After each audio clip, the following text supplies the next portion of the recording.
Aujourd'hui, on apprend qu'il y a une journée qui s'appelle Et maintenant, à la Maison de la Radio et de la musique.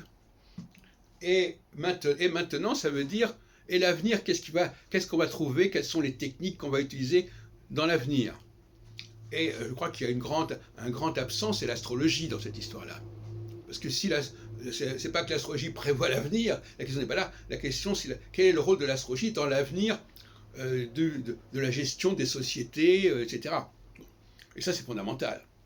Donc, il serait important qu'à l'avenir, c'est qu'à le dire, l'astrologie soit présente dans des réunions ou des journées comme celle de ce fameux Et maintenant, où va-t-on?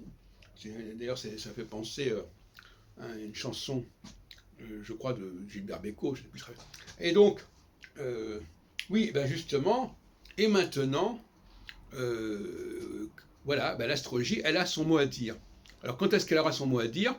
À mon avis, il faut attendre la phase équinoxiale, dans 3 ans, pour que l'astrologie ait enfin peut-être l'occasion de se répandre, de se diffuser, mais avec un tout autre produit que le produit populaire existant dans les journaux, dans les cabinets d'astrologues et même dans les écoles d'astrologie. Il est important de se préparer à cette diffusion avec le passage de Saturne sur l'axe Bélier-Balance, et d'où l'intérêt, à mon avis, d'organiser des colloques en vue de ce moment qui sera opportun pour faire connaître l'astrologie sous un nouveau visage. Voilà comment je vois les choses. Les 3 ans à venir devraient être consacrés à peaufiner la recherche astrologique, peaufiner l'astrologie que l'on veut développer. Malheureusement, moi, mes recherches astrologiques ne sont pas en faveur de la consultation individuelle. Ou plus exactement, elles n'impliquent pas une connaissance, une capacité à dresser un thème. D'ailleurs, cette capacité à dresser un thème, avec les ordinateurs, à l'époque, quand on a lancé notre école d'astrologie, il fallait faire des cours entiers sur l'enseignement, sur comment utiliser les éphémérides, comment utiliser les tables de maison, comment utiliser les régimes horaires. Bon, maintenant, tout ça, ça se fait informatiquement, etc.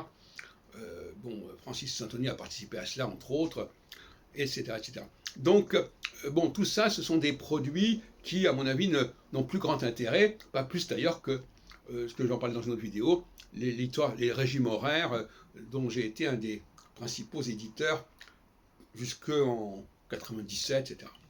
Et donc, l'astrologie que je défends est une astrologie collective. C'est-à-dire une astrologie où on ne va pas parler d'une personne en particulier, on va parler surtout des leaders, une astrologie charismatique, une astrologie des leaders, et on va former des professeurs d'astrologie qui vont former des gens, qui vont être formés à former des conseils, des coachs d'hommes politiques. C'est ça, à mon avis, le grand créneau, c'est le coaching politique par le biais de l'astrologie dont je suis le détenteur, savoir l'astrologie équinoxiale, solsticiale. Donc là aussi, il y a un débat.